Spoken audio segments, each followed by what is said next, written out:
Porque muitas vezes nós dizemos que amigo é aquele que está conosco nos momentos mais difíceis.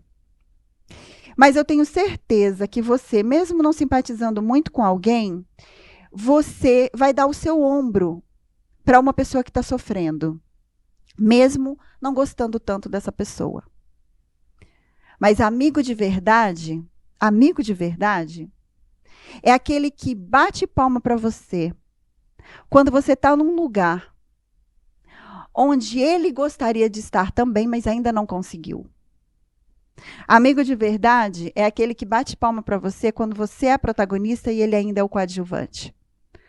Então, vigie, esteja com pessoas que te edifiquem. Preste atenção, que isso vai fazer muita diferença na sua vida. Se anula pelo outro constantemente. Quando você se anula pelo outro constantemente, você faz tudo que o outro quer, na hora que ele quer, da forma que ele quer. E muitas vezes, quando alguém te pergunta o que você quer, não é difícil a pessoa que se anula pelo outro dizer: qualquer coisa tá bom. Vê aí, para mim qualquer coisa serve. Deixa eu te falar? Não. Qualquer coisa não serve. Para você não pode servir qualquer coisa. Você tem que começar a acreditar que você realmente merece o melhor. Então comece a prestar atenção se você está sempre se anulando pelo outro, deixando sempre o outro se priorizando, colocando sempre o outro, beneficiando sempre o outro e se colocando sempre para depois. Essa primeira característica. Não saber dizer não. Essa eu acredito que deveria ser a primeira. Eu fiz um vídeo falando sobre não saber dizer não.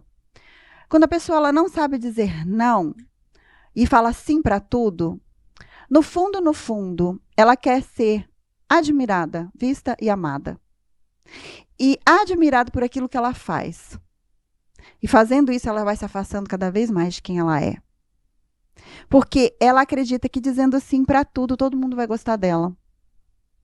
E deixa eu te falar uma coisa. As pessoas que vão escolher gostar de você, elas vão gostar pelo mesmo motivo que aquelas que escolhem não gostar. Não é o que você faz, é quem você é que vai fazer alguém gostar de você. E não é aquela coisa assim: eu vou falar não para tudo, agora eu não quero nem saber. Quando você se conhece, quando você assume o protagonismo da sua vida, você começa a dizer sim quando é sim e não quando é não. Mas para isso você tem que primeiro se conhecer e querer assumir esse papel. Terceiro, se sente culpada por não dar conta de tudo. Na verdade, você não vai dar. Você pode querer dar, você pode se cobrar, você pode fazer de tudo, você vai se desgastar, você vai se desgastar física, mental, emocionalmente e não vai dar conta de tudo. E vai se cobrar, e vai se frustrar, e vai entrar nesse círculo. Por quê? Porque você não vai dar conta de tudo. E tá tudo bem. Sensação de insuficiência. Eu estava um pouco nisso aqui, tá? Será que eu sei o suficiente? Será que eu estou preparada? Será que tá bom? E eu vim falando, o que eu tenho, eu vou passar e eu vou dar o meu melhor para você. Então, essa sensação de insuficiência é muito comum. Eu também passei por isso. E eu estou aqui para dar para você aquilo que eu tenho de melhor. Medo. Estava com medo também, tá? Medo da crítica é um dos maiores medos do ser humano. Napoleão Hill falava isso, né, Dani? Napoleão, os 5 maiores medos, né? Inclusive, acho que ele está até na frente do medo da morte. O medo da crítica está antes do medo da morte. Porque já existe, inclusive tem um filme que fala um pouco sobre isso, que o medo de você descobrir alguma coisa da pessoa é tão grande, a pessoa tem tanto medo de que alguém descubra algo sobre ela, que às vezes ela prefere morrer do que alguém descobrir. Então, o medo da crítica, ele trava. O medo é bom, porque ele nos impede de entrar em perigo. Ele ele ativa uma reação no cérebro de luta ou fuga, e ele muitas vezes nos impede de colocar em perigo. Mas o medo, ele paralisa e poderia me impedir, por exemplo, de estar aqui hoje falando com você. e colocando aquilo que eu sei. E que talvez uma palavra do que eu disser aqui pode chegar até o seu coração e pode começar a fazer você ampliar um pouco da sua consciência. E despertar a sua consciência para você se colocar nesse lugar de protagonista da sua vida. Baixa autoestima. Baixa autoestima ela acontece quando você teve experiências traumáticas, abusos físicos, críticas constantes. Comparação. Você começa a se comparar demais com o outro. Você começa a olhar demais Instagram. Você começa a se comparar demais com tudo que está ali. Você começa a se colocar como inferior. E você coloca aquela pessoa num lugar e que muitas vezes não é verdade.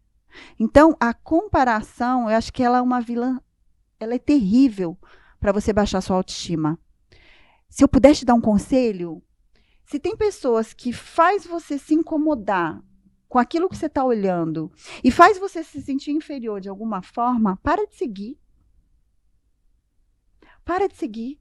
Se não está te fazendo bem, se te incomoda, se de alguma forma traz um sentimento, uma sensação que te incomoda, para de seguir. Faz isso para você. Faz esse ato de amor para você. Inconstância. Quer, não quer. Começa, para. Tem vontade e não continua. Não vai chegar a lugar nenhum. Esses são alguns dos tópicos que eu coloquei de quem está vivendo na coadjuvância. Eu vi mais de 14. Medo da crítica também tinha. Tristeza, angústia, comparação, como eu já falei, tinha outros lá. Inveja, também inveja. Eu não tenho inveja. Ninguém tem inveja. Mas muitas vezes eu já tive inveja. E por sentir inveja, eu parei de seguir. Por quê? Porque olhando para o outro, a inveja não tem problema de você sentir. O que você tem que prestar atenção é o que você faz com esse sentimento quando você sente. É prestar atenção. Mas eu não invejo, eu só admiro. Cuidado. É uma linha tênue entre sentir inveja e admirar e ficar ali. Cuidado. Preste atenção. Porque você pode estar, muitas vezes, também se colocando num lugar de inferior e você não é. E talvez aquela pessoa que está lá também nem é aquilo tudo que ela está mostrando.